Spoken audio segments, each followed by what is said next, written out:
नीलाञ्जनसमाभासं रविपुत्रं नियमाग्रजं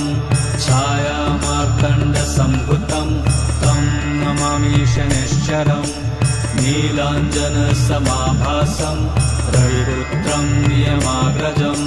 छायामार्तण्डसम्भुतं तं नमामि शनैश्चरम्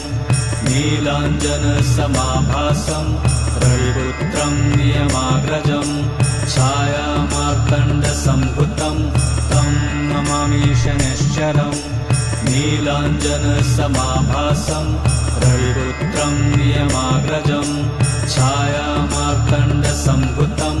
तं नमामि शनैश्चरम् नीलाञ्जनसमाभासं रविपुत्रं नियमाग्रजं छायामार्तण्डसम्भुतं तं नमामि शनैश्चरम्।